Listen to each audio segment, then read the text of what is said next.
Gracias, Dani. Ay, eso ya se me fueron todos los nervios. ¿Cómo están, Christ Fellowship Español?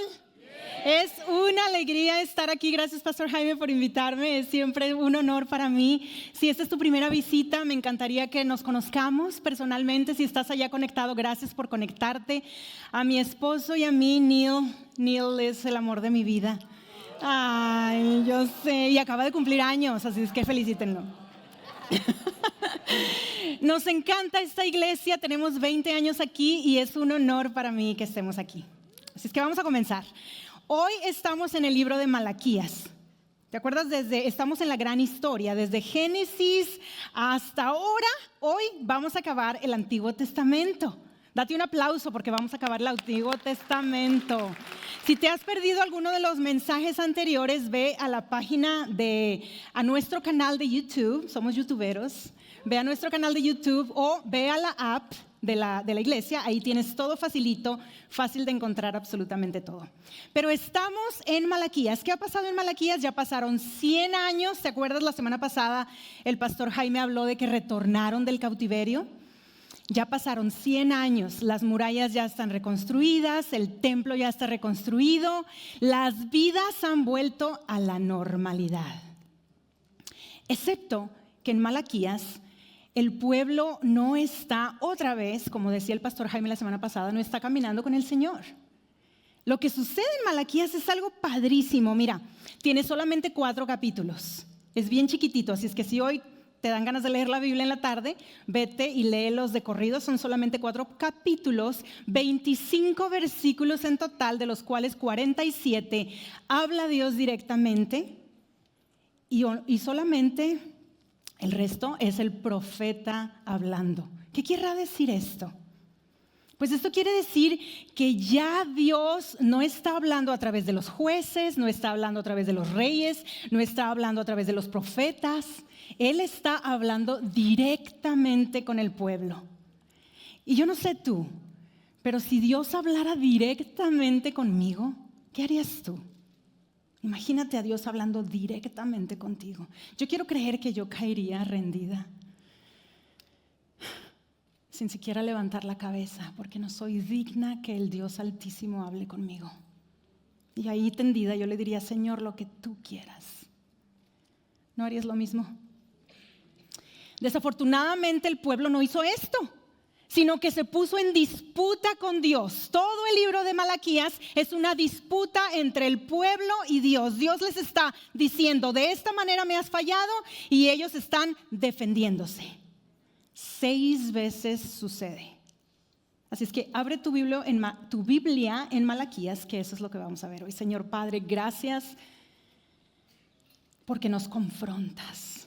Gracias, Señor, porque tú confrontas nuestra hipocresía a través de Malaquías, pero aún así nos traes de regreso diciéndonos: yo te he amado, regresa a mí.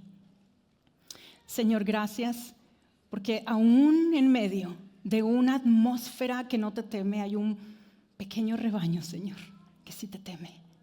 Y tú nos dices: tú serás mi especial tesoro. Y Padre, en el silencio, cuando hay silencio, como lo habrá y como lo vamos a ver en Malaquías, Señor, tú estás trabajando pacientemente. Así es que háblanos esta mañana, Padre, que no sean mis palabras, Espíritu Santo, tus palabras. Te amamos, anhelamos, nuestros oídos y nuestro corazón están abiertos. Háblanos esta mañana en el nombre de Jesús. Amén. Ok, han pasado 100 años y ahora estamos en estas disputas. Son 6 disputas y las vamos a ir viendo una por una. Y la primera, las vas a ir viendo aquí en la pantalla. La primera es que Dios les dice: yo los he amado. Vas a ver una columna donde dice el pasaje, acuérdate, es Malaquías. Entonces ese pasaje lo puedes tú ir leyendo o tomando nota y en tu casa leerlo exactamente de lo que pasa. La declaración de Dios es: yo los he amado, y ellos le hacen a Dios una pregunta retórica. ¿De veras? ¿Cómo nos has amado? ¿De veras? ¿Cómo nos has amado? Entonces Dios les dice: mira, te recuerdo que te escogí. ¿Se acuerdan? Hubo Abraham Su hijo era Isaac. Isaac tuvo 2 hijos, Jacob y Esaú. Y Dios escogió de Jacob y Esaú, escogió a Jacob para que de ahí viniera el pueblo de Israel. Jacob no porque fuera más guapo o porque fuera más fuerte o porque fuera más fiel, al contrario, Jacob era un tramposo y mentiroso. Pero Dios lo escogió por su pura gracia, por su pura gracia.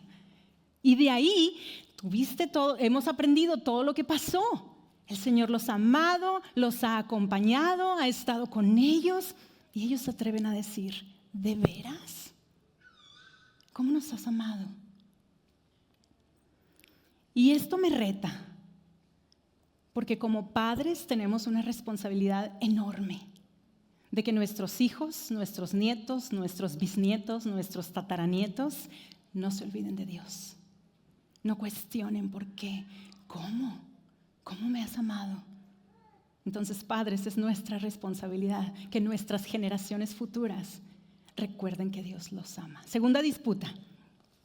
Dice, ustedes han tratado mi nombre con desprecio. ¿De qué manera hemos tratado tu nombre con desprecio? Pues mostraron su desprecio al ofrecer sacrificios contaminados sobre mi altar. ¿Cómo hemos contaminado los sacrificios? Te cuento lo que estaba pasando. ¿Te acuerdas que en Levíticos, por allá, cuando se dio la ley de Moisés, se decía cómo tenían que ser estos sacrificios? Impecables, perfectos. Y para ello Dios seleccionó a un grupo de la tribu de Leví y eran los sacerdotes. Y este trabajo que tenían los sacerdotes era tan especial, pero tan importante. Tenían que cuidar el templo, tenían que asegurarse de que las ofrendas fueran perfectas.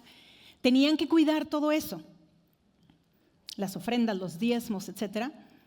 Y mira, era tan importante que mira lo que dice Números 18. Dice, luego el Señor le dijo a Aarón, tú, tus hijos y tus parientes de la tribu de Leví serán los responsables de cualquier ofensa relacionada con el santuario. Pero solo tú y tus hijos serán los responsables de las faltas relacionadas con el sacerdocio. ¿Qué está pasando aquí? Los sacerdotes no están cumpliendo su función.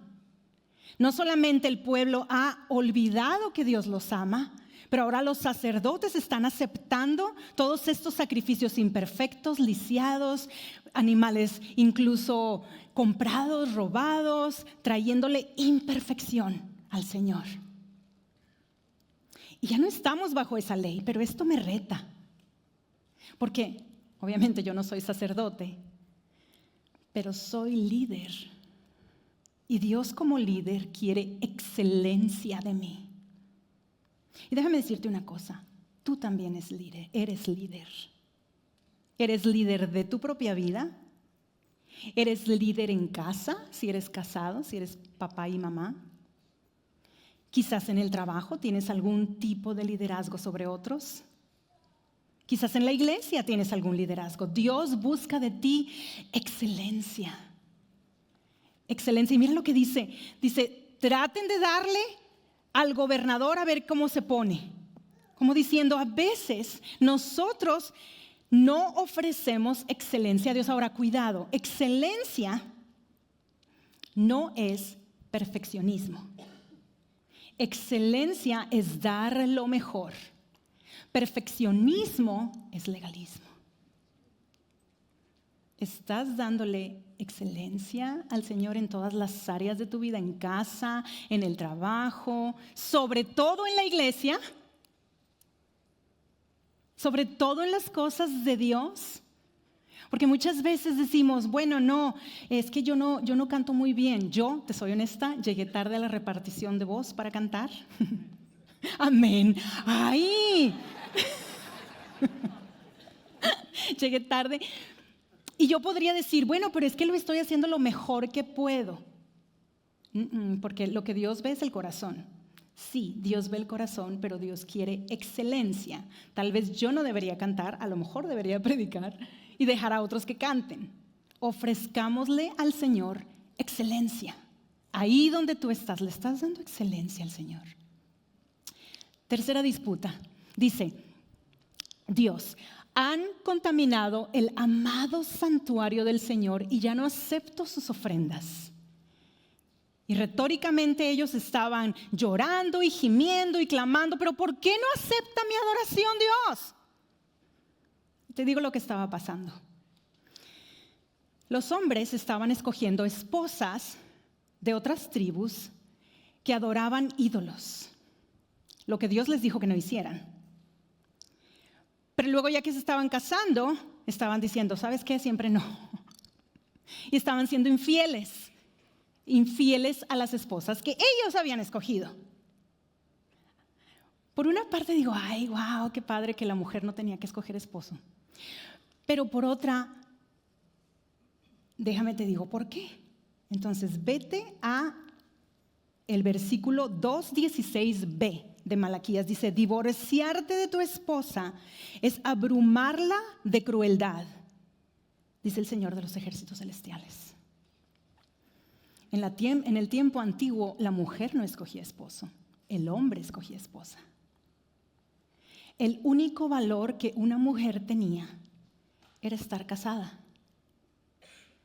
porque de esa manera el hombre podía cuidarla si ella le daba hijos. La mujer estaba destinada a solamente, si alguien se casa conmigo, ahí está mi valor, si yo le puedo dar hijos. Por eso vemos muchas historias en el Antiguo Testamento de mujeres sufriendo porque no podían tener hijos. Mujer, déjame decirte, como mujer, estoy tan agradecida que Jesús vino y cambió la historia. Amén. Porque déjame recordarte, mujer, tu valor, quiero que me escuches muy bien, tu valor, soltera o casada, no está en ningún hombre. Tu valor está en un hombre, Jesús, Hijo de Dios. Jesús, Hijo de Dios, te trae de regreso al Padre y el Padre te dice, eres mi hija amada. Pero esta disputa debería de retarnos a ambos, hombres y mujeres. Solteros, esta disputa debería de hacerte preguntar, ¿a quién estoy noviando? ¿Con quién estás saliendo? Who are you dating? Does that person fears the Lord? ¿Esa persona teme a Dios? Y si estás casado, casada, no importa con quién te hayas casado, cristiano o no cristiano, el Señor vio tus votos matrimoniales. Tus votos fueron con Dios antes de con tu cónyuge. Entonces ni juegues con la infidelidad, porque la infidelidad el Señor la toma en serio. Siguiente disputa. Han cansado al Señor con sus palabras. ¿Cómo lo hemos cansado? ¿Qué está pasando aquí? Israel dice que Dios se agrada de los que hacen el mal y pregunta, ¿dónde está el Dios de justicia? Y luego Dios anuncia a su mensajero y dice que vendrá y purificará como Él purifica. El refinador purifica la plata y purifica el oro. ¿Qué está pasando aquí? Ellos están cuestionando la justicia de Dios porque hay personas que están haciendo maldad y para Dios, supuestamente ellos pasan desapercibidos. Bueno, decir que el Señor justifica la maldad es decir que Dios aprueba la maldad y Dios no aprueba la maldad. Entonces dices, ¿ves? ¿Dónde está el Dios de justicia? Y sucede en nuestros tiempos también. He escuchado bastantes veces, sobre todo de personas que no creen en Dios, personas ateas que dicen, ¿Dios justo? Dios no es justo. Si Dios fuera un Dios justo, ¿por qué existe el sufrimiento? Déjate lo pongo de otra manera. Si tú y yo fuimos creados con capacidades intelectuales, capacidades físicas, si fuimos dotados de recursos, a veces recursos más de lo que necesitamos, ¿no crees que Dios lo hizo con la intención, claro, de que nos cuidemos a nosotros, pero también de la intención de que reduzcamos el sufrimiento de otros? Pero si no lo hacemos, entonces ¿quién es el injusto? ¿Él o nosotros? Ellos estaban hablando de justicia con Dios, pero no estaban cuidando al extranjero, a los huérfanos, a la viuda, los estaban oprimiendo. Y yo te pregunto, iglesia, ¿cuándo fue la última vez que nosotros como iglesia, fuimos y cuidamos al huérfano? ¿Cuándo fue la última vez que nosotros como iglesia fuimos a Downtown McKinney a darle de comer a los homeless? ¿Cuándo fue la última vez que nosotros cuidamos las viudas? ¿Cuándo fue la última vez que nos preocupamos tanto por alguien que está pasando en una depresión extrema como Noelia Castillo? La joven española que el jueves pasado perdió la vida al ya no poder con su depresión. Claro, fue injusto para ella, violada, maltratada, oprimida. Pero no la vimos hasta ahora que está en las noticias.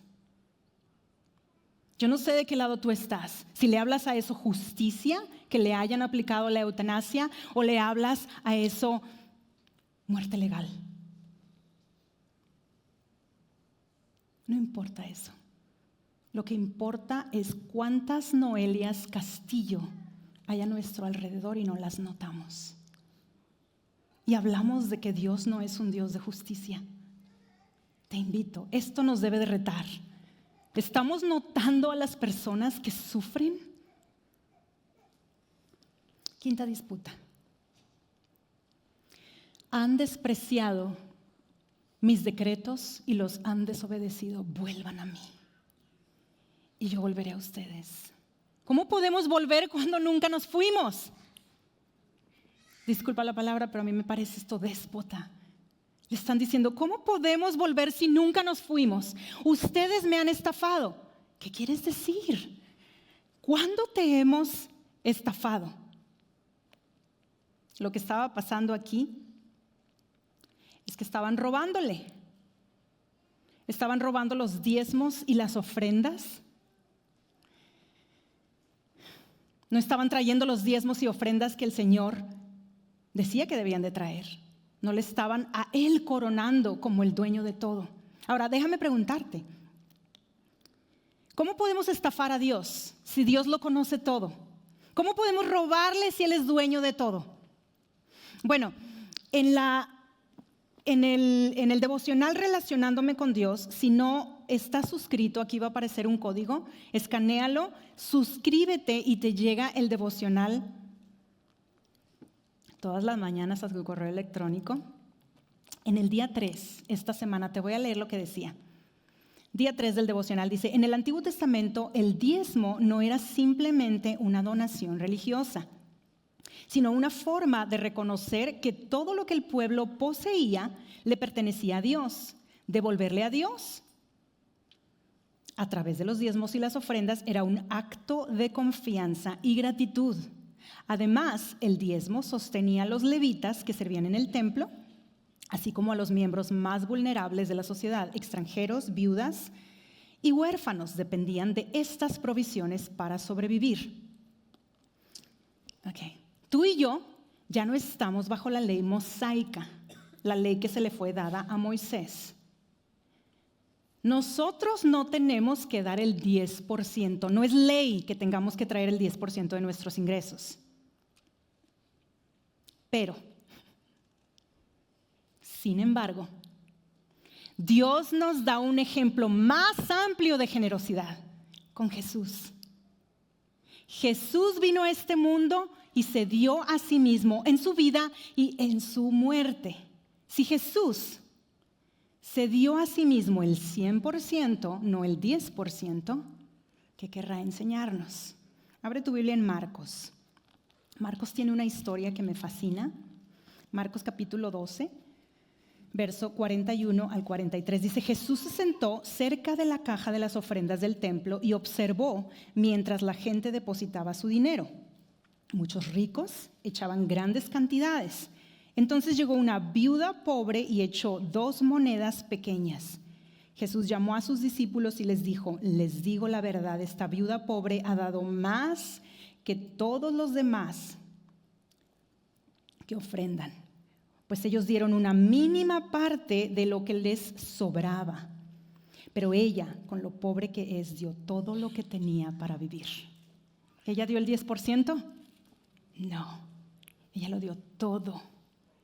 Ella lo dio todo. La mujer viuda, siendo pobre, lo dio todo. ¿Qué fue lo que hizo con eso? Ella estaba confiando en Dios, entonces lo entrona como dueño de todo. Y las personas ricas que daban que seguramente dieron mucho, pero era lo que les sobraba, estaban actuando como dueños de todo, destronando a Dios. Entonces esto nos debería de retar, ¿verdad? Regrésate a Malaquías 3:10 dice: traigan todos los diezmos al depósito del templo. La Reina Valera dice alfolí, porque así se llamaba el depósito del templo. Si tú creciste en la iglesia, seguramente te sabes esa canción que decía traer los diezmos al alfolí. Que haya alimento. A ver, ¿no que no cantaba? Traigan todos los diezmos al depósito del templo para que haya suficiente comida en mi casa. Si lo hacen, dice el Señor de los ejércitos celestiales, les abriré las ventanas de los cielos, derramaré una bendición tan grande que no tendrán suficiente espacio para guardarla. Inténtenlo, pónganme a prueba. Sus cosechas serán abundantes porque las protegeré de insectos y enfermedades. Las uvas no caerán de las vides antes de madurar, dice el Señor de los ejércitos celestiales. Entonces todas las naciones los llamarán benditos, porque su tierra será un deleite, dice el Señor de los ejércitos celestiales. Yo cuando era niña, desde niña, crecí con unos papás estrictos, pero me enseñaron a dar. Y te cuento una historia. Mis papás son personas humildes, creo que los has conocido cuando han venido. Les encanta dar, dan hasta lo que no tienen. Y yo soy una persona que me encanta planear, sobre todo presupuestos. Dicen que mujer precavida vale por dos, ¿verdad? Yo les planeo su presupuesto, según yo. En diciembre, cuando vienen, saco mi computadora, hago una tabla de Excel y luego les empiezo a preguntar: ¿cuánto dinero hiciste cada semana? ¿Cuántas entradas hubo? ¿Cuántas salidas hubo? ¿Cuánto gastaron? ¿Cuánto hubo? Y ahí estoy, ¿no? Y vez tras vez tenían números rojos. Y yo le decía a mi papá, pero es que ¿cómo les alcanza? Yo quería también saber, bueno, sí o no, eres de los que mandan dinerito a casa. Y ese era mi punto, tratar de saber, ok, ¿cuánto dinero entra? ¿Cuánto dinero sale? Y resulta que eran números rojos y rojos. Pero mi papá me decía, es que ahí tenemos un ahorrito y tenemos un ahorrito. Yo, ¿cuál ahorrito? O sea, no, las matemáticas no mienten, pa. No se supone que les alcance, ni para un ahorrito. Y me mira a los ojos y me dice, mija, sí nos alcanza y hasta nos sobra, porque Dios es dueño de todo. Yo no tengo duda que mis papás al dar, porque dan en la iglesia más del 10% cada semana, dan en los hospitales, van a visitar enfermos constantemente, dan con los vecinos porque les invitan comida. En mi casa siempre hay gente. Dan y dan y dan. No tengo la menor duda que el Señor les abre las ventanas de los cielos, y aunque mi Excel diga que están en números rojos, ellos tienen en abundancia. Así es que no digas no doy porque no tengo. Quizás es al revés. No tienes porque no das. Esto nos confronta, ¿verdad? Siguiente y última disputa 6. Dice: ustedes han dicho cosas terribles acerca de mí. Ahora, ya vamos en la 6ª. Y ellos nada más no se humillan. ¿Qué quieres decir? ¿Qué hemos dicho contra ti? Lo que está pasando aquí es que Israel dice que no vale la pena servir a Dios. ¿De qué sirve si el que hace el mal le va bien? Entonces, ¿para qué? ¿Para qué servirle a Dios y para qué que me dé pena y remordimiento pecar? No vale la pena. Y creo que hacemos lo mismo. Hoy en día, déjame contarte, aquí los que nos paramos acá, ¿no? Aquí en stage, predicando, enseñando, tocando, cantando, los que tenemos un ministerio, que somos líderes, ¿no somos más santos por lo que hacemos? ¿No somos más santos? Somos pecadores. Todos somos pecadores. Pero cuando uno de nosotros falla, es fácil decir, ¿ves? Si ella hace eso, ¿para qué servir a Dios? O te lo pongo del otro lado. A veces ponemos en un pedestal a un influencer tiktokero o youtubero o un artista que nos gusta y le va re bien. Y quizás esa persona vive un estilo de vida o enseña un estilo de vida que no va a favor de lo que a Dios le agrada, va en contra de las enseñanzas de Dios, pero le va re bien. Si le va re bien, ¿qué gano yo con preocuparme por pecar? Si a esa persona le va requete bien, mira toda la fama que tiene. ¿Yo por qué preocuparme? Entonces, esta disputa debería de retarnos. ¿Por qué? ¿Qué está haciendo Dios aquí? Como decimos en México, está sacando los trapitos sucios al sol. Está retando la hipocresía que hay en nuestros corazones. Pero, vete conmigo a Malaquías 3. Mira el amor de Dios. Se sentará como un refinador de plata y quemará la escoria. Purificará a los levitas, ¿te acuerdas los levitas, los sacerdotes? Refinándolos como el oro y la plata para que vuelvan a ofrecer sacrificios aceptables al Señor. Nuevamente el Señor recibirá las ofrendas que el pueblo de Judá y Jerusalén le lleven, como lo hizo en el pasado.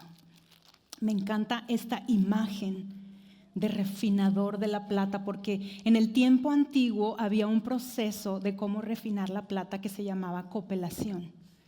El refinador agarraba la plata y la ponía a través del fuego, la derretía y luego la ponía en un recipiente que se llamaba copela, poroso, por eso se llama copelación, la vertía en el recipiente para que ese recipiente quitara el plomo, las impurezas de la plata y del oro. Y tenía que sentarse pacientemente en el calor y mirar, porque si se pasaba, el metal se echaba a perder. Tenía que observarlo pacientemente y cuando el metal estaba listo, el refinador sabía porque él podía reflejar su rostro en el metal brillante. Entonces el Señor nos está diciendo, yo quiero trabajar contigo. Te voy a pasar por fuego. Quiero refinarte para sacar toda la hipocresía, el pecado que me está separando, te está separando de mí. Y quizás no va a ser fácil, pero Dios no es Dios de fáciles, ¿verdad?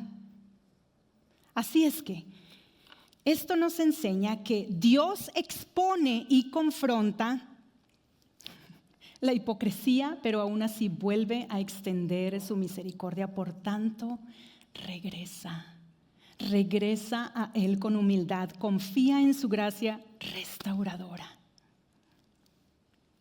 Y para aquellos que regresan, mira lo que dice el versículo 16. Entonces, los que temían al Señor hablaron entre sí y el Señor escuchó lo que dijeron. En la presencia de Él escribieron un rollo de memorias para registrar los nombres de los que temían al Señor y siempre pensaban en el honor de su nombre. Ellos serán mi pueblo, dice el Señor de los ejércitos celestiales. El día en que yo venga para juzgar serán mi tesoro especial.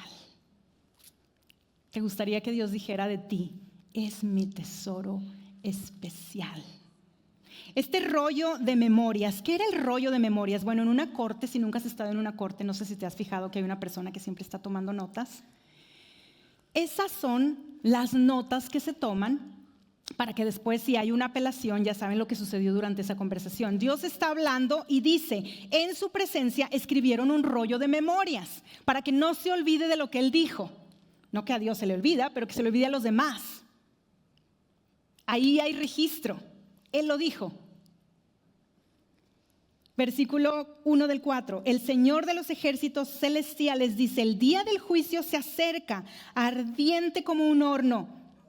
En aquel día el arrogante y el perverso serán quemados como paja, serán consumidos desde las raíces hasta las ramas. Sin embargo, me encanta lo sin embargo. Para ustedes que temen mi nombre, se levantará el sol de justicia, con sanidad en sus alas, saldrán libres, saltando de alegría como becerros sueltos en medio de los pastos. Imagínate tú saltando de alegría. Yo no puedo, pero me encantaría. Tú sabes, saltar así de lado y chocas los dos pies. Eso es saltar de alegría. Así me los imagino cuando dice Dios: se levantará el sol de justicia y saldrán saltando como becerros sueltos en medio de los pastos. Entonces, joven, tú que sí puedes saltar, déjame hablarte por un momento. Jóvenes, te veo desde aquí. En medio de un ambiente que se ha olvidado de Dios, en medio de una sociedad que no teme a Dios, que tiene tantas preguntas de ideología falsa, que encuentra su identidad en otras cosas, tú teme a Dios.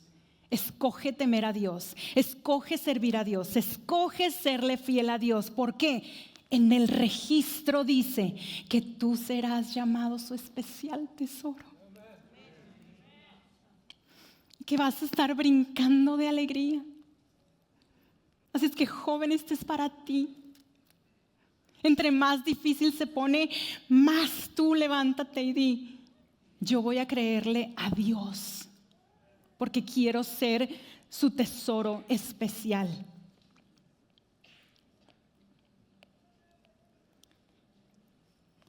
Y hemos llegado al final del libro. No sin antes Dios darnos una advertencia. Versículo 4, 4 y 5. Acuérdense de obedecer la ley de Moisés, mi servidor. Todos los decretos y ordenanzas que le entregué en el monte Sinaí para todo Israel. Miren, les envió el profeta Elías. Antes de que llegue el gran y terrible día del Señor, sus predicaciones harán volver el corazón de los padres hacia sus hijos y el corazón de los hijos hacia los padres. De lo contrario, vendré y haré caer una maldición sobre la tierra. Antes de cerrar el Antiguo Testamento nos dice: acuérdense de obedecer. Mira para atrás. Una vez prediqué: mira para atrás solo para agradecer y obedecer. Y mira, les envío al profeta Elías. En el Nuevo Testamento aprendemos que Elías se refiere a Juan el Bautista, que vino a preparar el camino de Jesús, el Mesías. Ya viene el Mesías. Ya viene Jesús. Ahora, entre estas últimas palabras de Malaquías y Mateo, di conmigo: período intertestamentario. Período intertestamentario. Simplemente, suena bien inteligente, ¿verdad? Pero simplemente es porque está entre los dos testamentos. Pasan 400 años.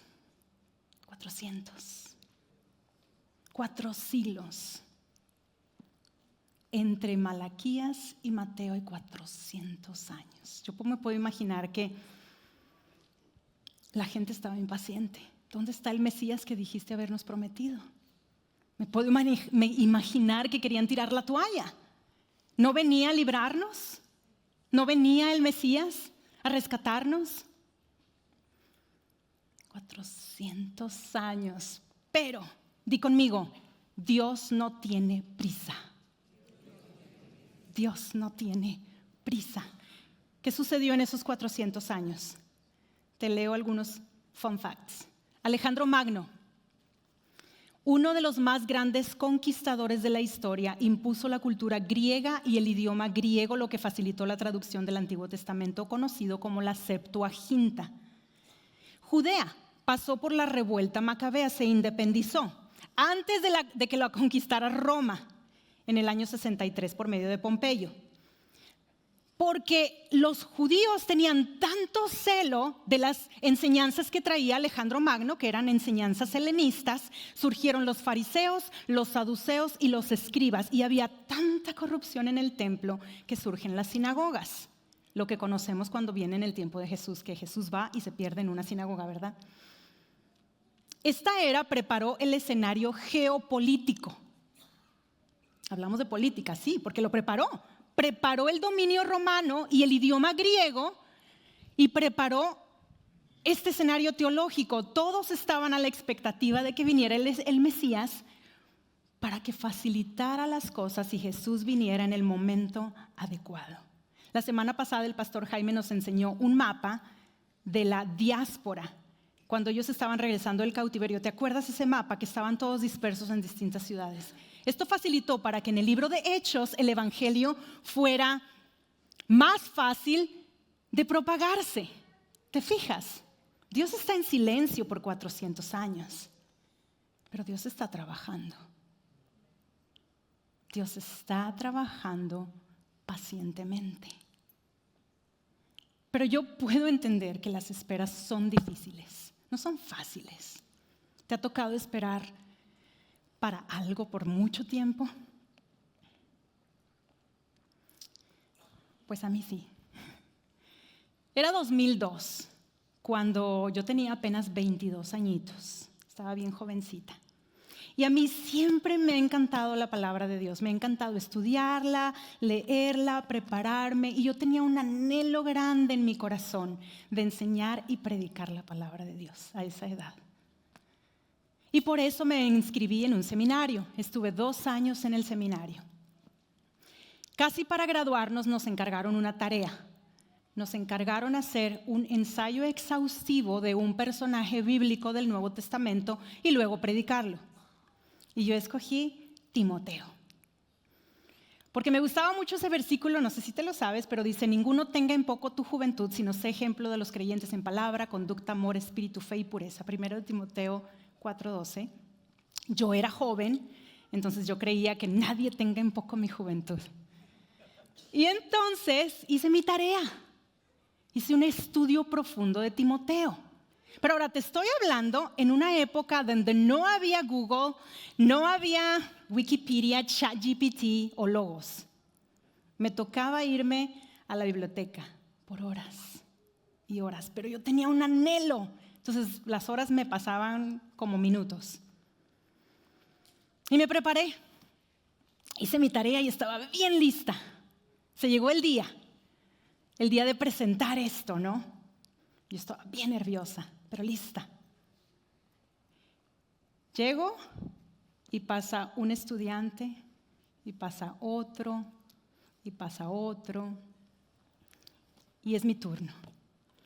Y yo con las piernas temblando, respiro y abro mi Biblia.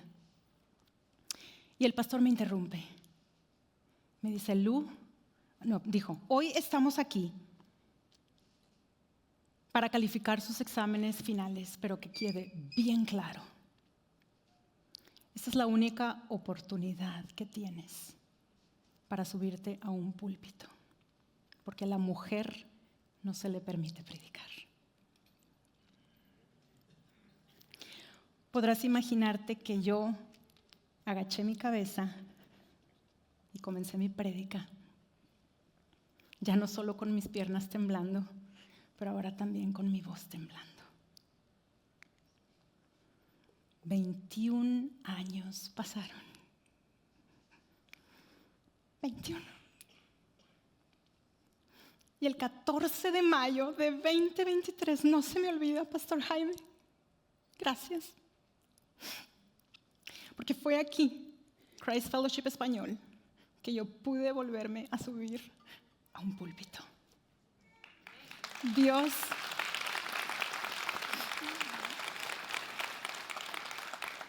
Dios no tiene prisa. Por 21 años estuvo trabajando en mí. Estuvo moldeando mi carácter, estuvo aumentando mi conocimiento, estuvo humillándome. Yo me pongo a pensar y digo, si a los 22 años, con lo inmadura que era y el carácter que tenía, yo me hubiera puesto a predicar, no quiero ni pensar en las herejías que hubiera dicho. Pero Dios es paciente. Él trabaja en el silencio. Así es que yo no sé por qué silencio tú estés pasando. Espera.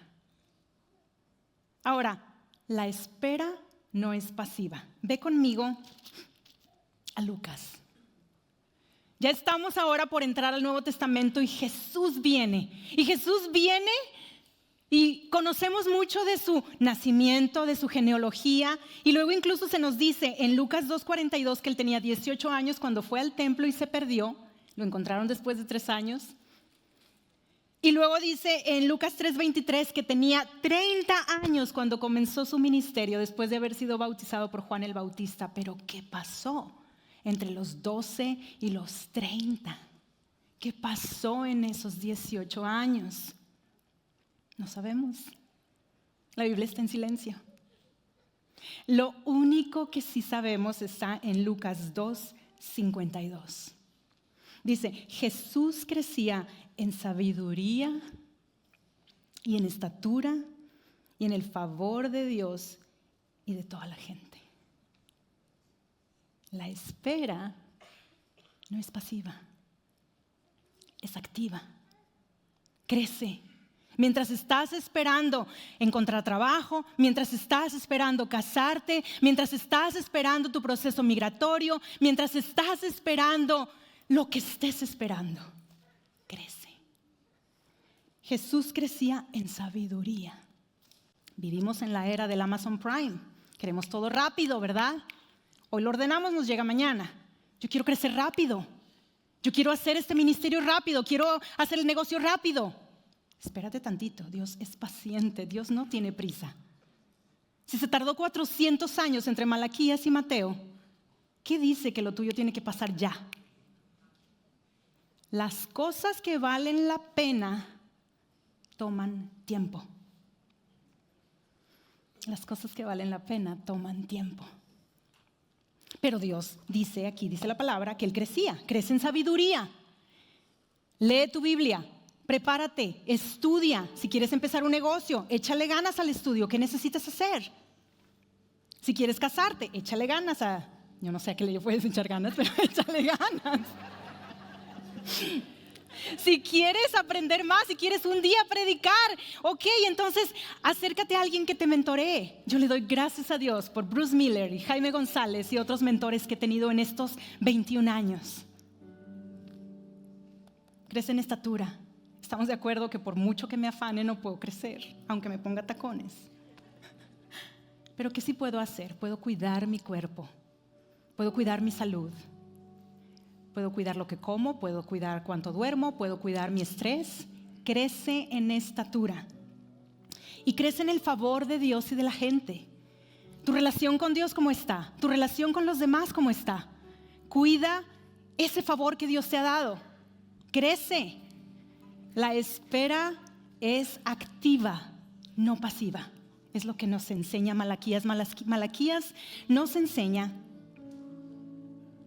que el amor de Dios nos confronta, nos llama de regreso, nos enseña a confiar en su tiempo. Quizás hoy